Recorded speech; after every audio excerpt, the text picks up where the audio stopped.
É um presente que Deus deu pra gente. Eu perdi um filho e ganhei outro.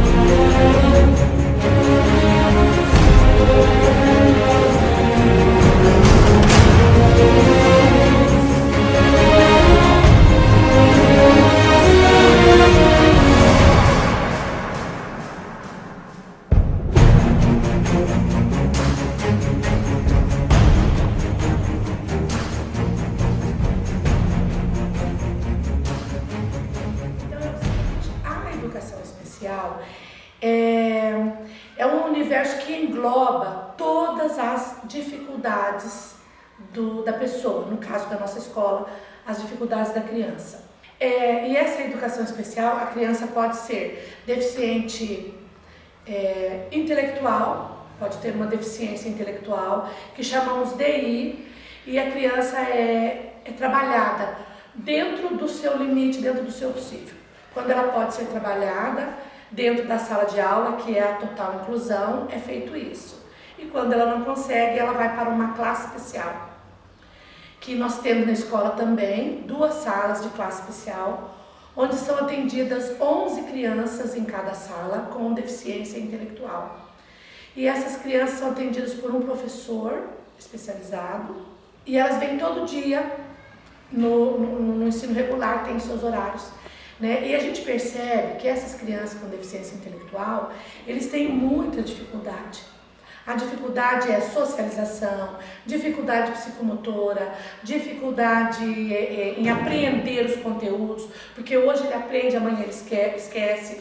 São crianças que algumas delas precisam ser medicadas, e nós temos também na rede uma neuropediatra que atende os alunos da rede municipal, e nós somos muito bem atendidos por ela. Todas as crianças nossas que são encaminhadas, é feito a devida intervenção dessa médica.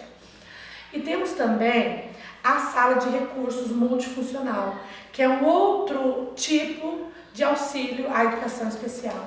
Que daí na sala de recurso multifuncional, são crianças com distúrbio de aprendizagem severo. Todas as crianças que são atendidas na sala de recurso multifuncional, ela está inserida no ensino regular e ela tem uma chance de contraturno ela vir ser trabalhada na sala de recurso multifuncional. E essa sala, tanto a classe quanto a sala de recursos, a criança precisa ser avaliada pelo Departamento de Educação Especial do município. Vem aqui uma psicopedagoga, uma psicóloga, uma pedagoga que avalia aquela criança e mediante determinados testes, que é o VISC, o Raven, determinados testes, vê se a criança é classe ou se a criança é apenas sala multifuncional. No município, a criança é atendida desde o início, dela, do primeiro ano. Conforme o professor detecta o problema, já vai buscar ajuda mediante a Secretaria Municipal de Educação Especial. E no estado também tem, só que não é sala de recurso, é sala de apoio, onde um professor também especializado vai atender aquela criança que já veio daqui avaliado e continua lá. Doutora Sirlene, no caso de medicamento, também continua atendendo o estado. Por quê? Porque a criança do 1º ao 9º ano é o ensino fundamental, Então a criança tem que ser trabalhada como um todo. A nossa escola está bem assistida na questão educação especial. As crianças, a gente procura estar sempre buscando auxílio. Quando é algo que não está no nosso nível, a gente procura buscar, porque a educação especial é algo que precisa ser trabalhado, divulgado, e precisa tirar os preconceitos da criança com necessidade especial. mesmo o deficiente intelectual. Como diz o Gardner, né? Você precisa estar explorando as inteligências múltiplas dessa criança, que pode ser visual, pode ser auditiva, pode ser motora, né? Então essa criança com deficiência, cabe a ela um estudo de caso. Qual é a deficiência daquela criança? Qual é o limite dela? Até onde ela pode ir?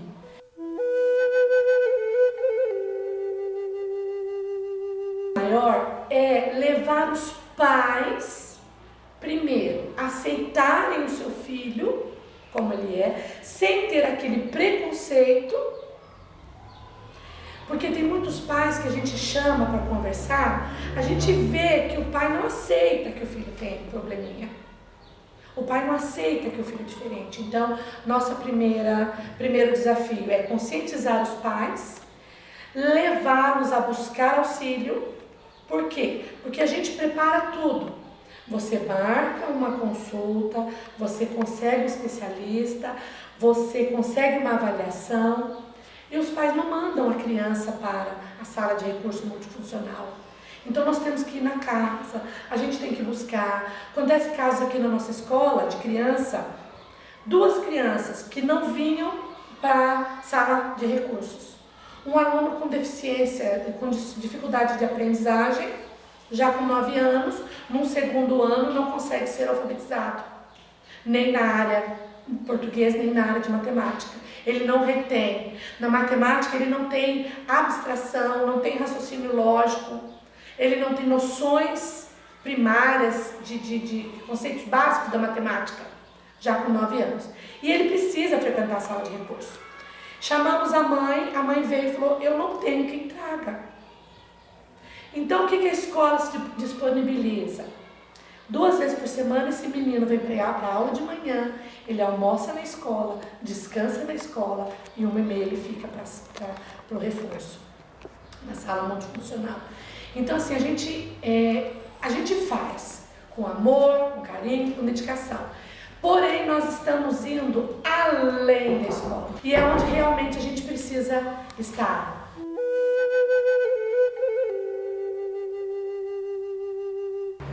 Então, a dificuldade em si dele é apenas com a visão. O raciocínio dele, ele é rápido, ele só fica limitado por esse fator, pela lentidão dele em registrar algo, né? Que geralmente na escola você quer ver tudo em seu caderno, com os conteúdos, perguntas, respostas, as correções feitas pelo professor. Então, no caso dele, foge um pouco disso, né?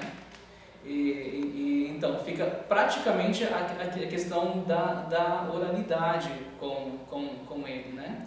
E os registros, nós vamos direto às respostas, ou eu já entrego pronto para ele e sempre em material ampliado, né? Fonte 28 pelo menos. E mesmo assim ele ainda sente uma dificuldade muito grande. Você coloca uma fonte 28 em uma atividade, ele praticamente tem que grudar a folha no rosto dele e ele vai correndo letra por letra para ler. O professor Joel está se utilizando da teoria de Gardner. Então o Rafael, ele tem uma limitação no campo visual. Então o professor explora o quê? O campo da oralidade, o campo do raciocínio lógico matemático. E por isso o Rafael é menos do que os outros alunos? Não. Então, quem trabalha com um aluno diferente, ele não pode se preocupar e se deter a determinados tabus. Por exemplo, então se você olhar no caderno do Rafael, tem uma pessoa leiga, vai dizer, nossa, tem pouca matéria. Sabe que o professor não dá matéria? Mas o trabalho que o professor Joel realiza vai além do caderno. Ele faz com que o Rafael desenvolva a sua habilidade, o seu raciocínio lógico, o seu raciocínio abstrato. Nós temos aqui dentro do nosso PPP A avaliação da criança é contínua, né, professor Sim, Joel? sim. É contínua, diária e progressiva. Então, o Rafael é avaliado também Sim. nessas questões de oralidade. Então, ele não deixa a desejar de nenhum aluno. Por quê? Porque o intelectual dele é preservado. Ele apenas tem um problema de visão, mas com o intelectual preservado.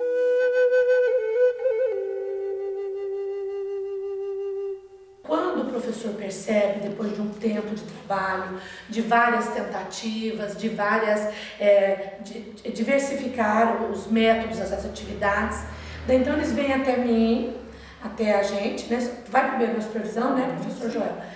Leva o problema até a supervisão, a supervisão tenta sanar com uma aula de reforço, alguma coisa assim. Não conseguiu materiais diferenciados, material concreto, não conseguiu, daí leva até mim e eu tento daí e a gente tem tido sucesso em uma consulta com um neuropediatra, neurocomportamental, que é o caso dessa médica que está nos auxiliando. Temos 2 médicos que nos auxiliam, um neuropediatra e uma neurocomportamental.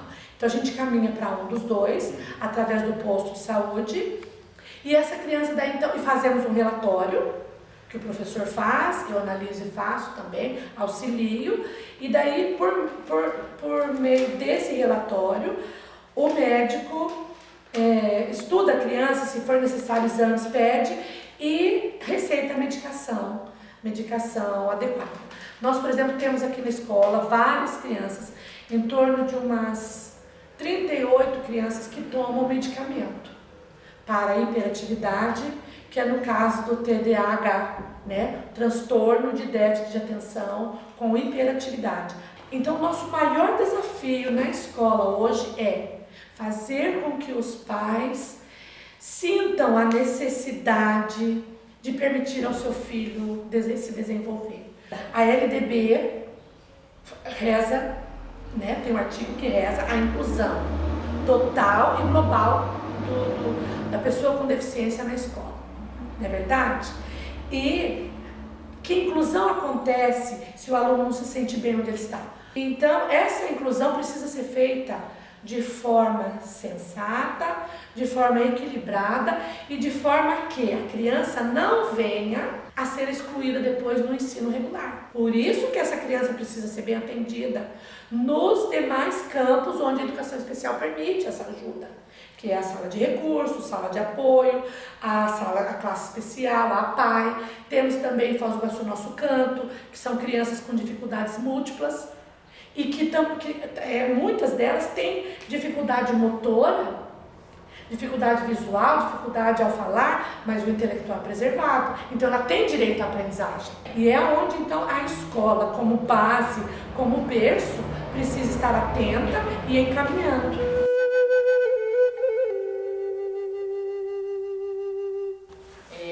A Escola da Ponte foi uma bênção aqui, né? Porque lá ele consegue...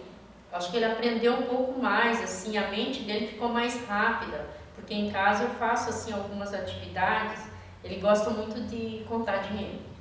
Daí eu falo assim, tipo assim, 20 mais 20, quanto dá? Ele rapidamente me responde, entendeu? Tudo que eu falo assim, tanto mais tanto, ele rapidinho responde. Então lá ele conseguiu ficar com a mente mais aberta, assim, para matemática, para enfim, para tudo. Com 10% numa vista e 20% na outra. E até os 15 anos, ele vai gradativamente diminuindo a visão dele. Foi o que o mês passado o médico repassou para nós, que uma vez a gente levava ele ao médico uma vez por ano, para trocar a lente, desde que ele tinha 2 aninhos, foi assim. E agora, a cada 6 meses, a gente tem que estar retornando ao oftalmo com ele para trocar a lente dele. Mas a lente em si não é um grau, é apenas um descanso, porque não tem grau para ele, entendeu? Não tem, porque ele tem 3 tipos de doença na vista. Ele tem miopia numa das vistas, distorção na visão e uma formação congênita. Que o trabalho, então, realizado com o Rafael dentro da nossa escola, pelo professor Joel é o quê? É fazer com que o Rafael, no futuro, ele possa ser uma pessoa normal, mesmo sem visão. Sim. O professor está trabalhando o que com ele? Autonomia, está trabalhando o que com ele? Raciocínio lógico, como a mãe acabou de dizer, ele gosta de dinheiro, nada vai impedir que ele trabalhe numa situação financeira dentro da possibilidade dele, né? Então é isso que nós buscamos como escola, estar incluindo o Rafael, não só aqui dentro da escola, para que ele possa no futuro, mediante os problemas dele, ser um menino, ser um moço, um jovem comum.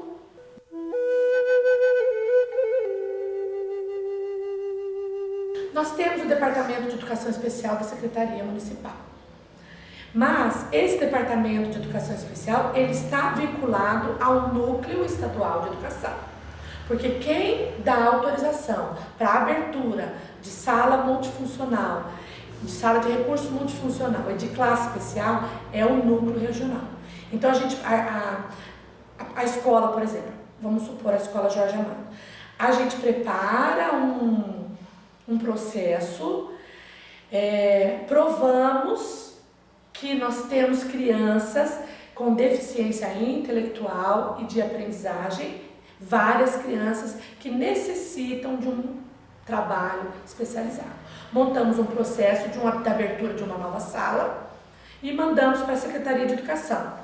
A Secretaria, através da sua secretária Vivian, encaminha para o núcleo e o aval vai ser do núcleo, certo? Inclusive nós estamos na escola, temos 2 salas de recurso multifuncional e estamos ainda pleiteando mais uma, porque nós temos 23 crianças na lista de espera, com deficiência intelectual e deficiência de aprendizagem, sabe? Então, é uma parceria entre Estado e Secretaria Municipal de Educação.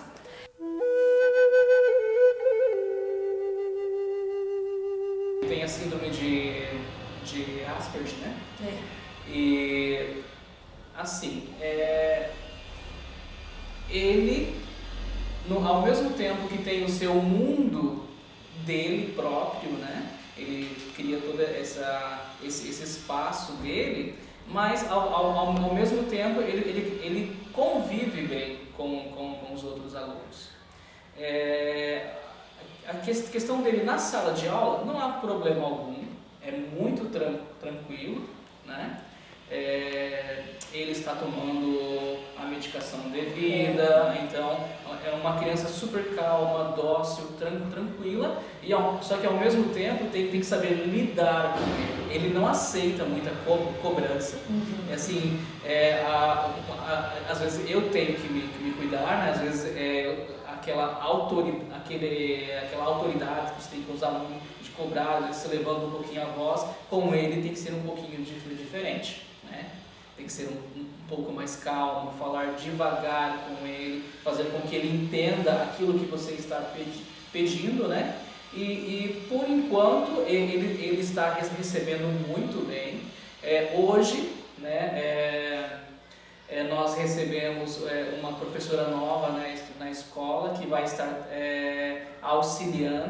me auxiliando na sala de aula e trabalhando com o Kelvin. Porque com o laudo dele de síndrome de Asperger, pela lei, ele tem direito a uma professora acompanhante. Por quê? Criança que tem Asperger tem direito, criança que tem autismo tem direito, a criança que tem deficiência múltipla também. Porque o cadeirante, no caso o auditivo, né? O auditivo precisa daquele professor de Libras. Então, o caso do aluno do professor Joel é o seguinte, ele é muito bom na oralidade, né, professor? Ele sabe falar, ele coloca as palavras corretamente, tem até umas expressões além da idade dele, porque eu acho que ele lê, sabe, ele ouve muito, internet e tudo. Mas, entretanto, a questão da matemática, ele é lento. Então, o desafio do professor Joel é esse, é levá-lo a gostar da matemática. A dificuldade maior até então, né, era justamente ele precisa de um contato mais próximo, né, que o professor, né, estivesse próximo dele o tempo todo, né, cobrando dele, exigindo dele para que não se disperse, para que se concentre. E assim, sozinho como professor na sala de aula, para confessar mesmo, estava muito complicado. 30 alunos em sala de aula ao mesmo tempo, né? Sendo que o Kelvin, ele demanda um trabalho maior. Muito e maior. até um trabalho, e vamos dizer assim, um cuidado maior. Por quê? Porque o Kelvin precisa sentir na sala de aula e na escola, ele precisa ter confiança. Porque o Asperger é o quê? É isso. É aquela criança que ele não se socializa porque ele tem um medo muito grande de não ser aceito, de não estar satisfazendo os padrões, digamos, normais. Então, ele é um menino, como o professor falou, doce, excelente. Né? Ele muda rapidamente dependendo do que acontece com ele.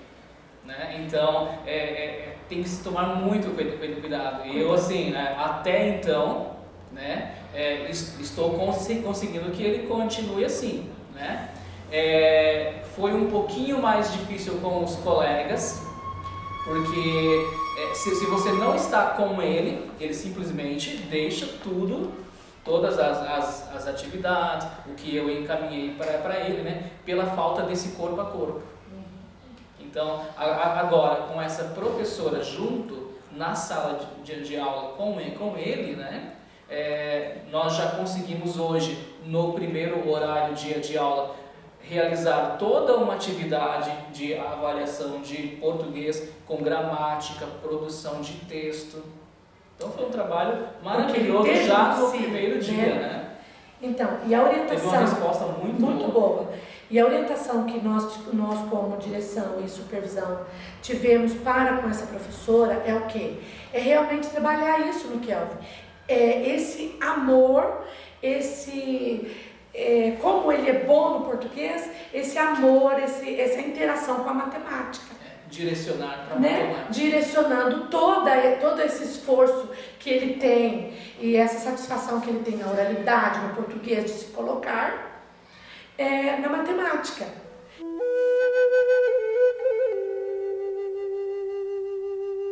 Nós temos uma cadeirante na escola. E essa cadeirante, ela tem tanto essa limitação física quanto intelectual dela também. Ela frequenta hoje o 5º ano do ensino fundamental. E ela tem uma dificuldade intelectual. Mas ela consegue, por quê? Porque os amigos vêm e ajudam. A professora fala, olha, vai lá ajudar a fulana. Eles vão lá, vão fazer, professora, ela não está entendendo, pega a tampinha, vamos trabalhar com ela. E vocês verem como ela se sente tão bem dentro da escola, que na hora do recreio, ela não pode brincar, né? Mas então o que ela faz? Ela bate corda. As crianças vão pular corda, como ela não pode pular, ela bate para os amigos pularem. Brinca de roda, as crianças brincam de roda e ela no meio virando a cadeira de roda. Ela participa nas apresentações do Dia dos Pais, no Dia das Mães. Então essa é a verdadeira inclusão. Precisa haver assim, mais incentivo, né, por parte dos adultos, por parte dos setores públicos. Precisa haver mais humanização por parte da sociedade, por parte das pessoas. E entender que nós somos todos iguais. Independente do que eu posso fazer ou não, independente do que eu posso ter ou não. E que principalmente dentro de uma escola, essa inclusão precisa acontecer.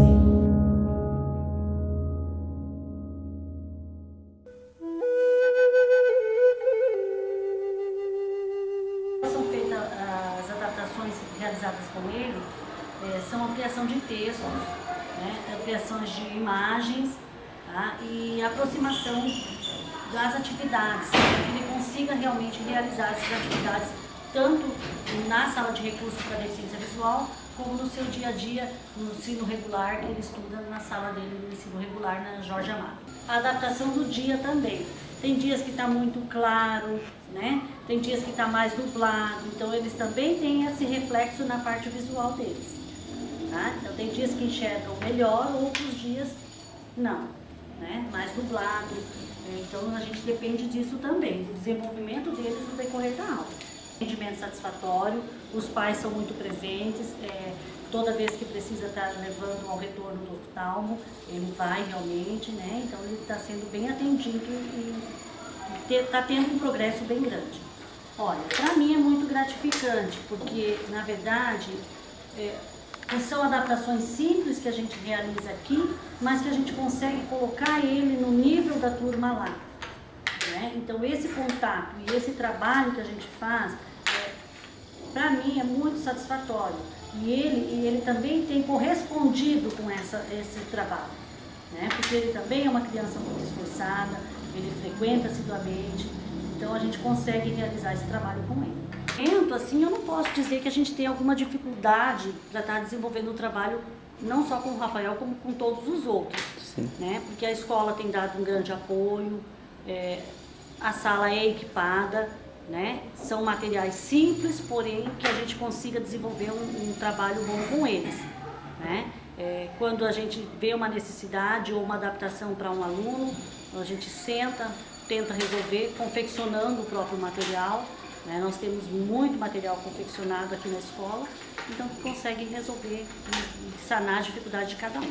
Tudo esse material está trabalhado com eles. Porém, se você vê, então tem criança que você não consegue usar o jogo comprado em si. Você tem que confeccionar de acordo com a necessidade deles.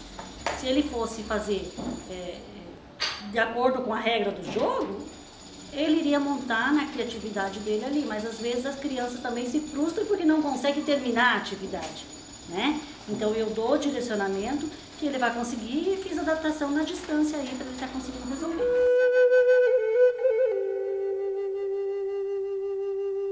Até a gente se emociona, porque é um presente que Deus deu pra gente. Eu perdi um filho e ganhei outro. Vocês sabem da vida da gente. E quando o médico falou que de repente ele vinha a ter dificuldade, a gente correu atrás, né? E a gente está fazendo o possível e o impossível para que tudo corra bem para ele, né? Uhum. Porque se a gente não tivesse o apoio especializado, como se disse, de materiais simples e adaptados para desenvolver as atividades dele, ele parava no tempo, né? E hoje, como se disse, tem ciências para tudo, mas para certas coisas a gente tem que fazer um esforço muito grande, né? Para chegar lá. E graças aos profissionais que cada dia se especializam mais nessas áreas, né? Não só na área dele, mas com várias outras, né? Mas porque para a criança a visão é tudo, né? Para o ser humano, né? E graças a Deus ele está tendo um desenvolvimento muito bom nesse sentido.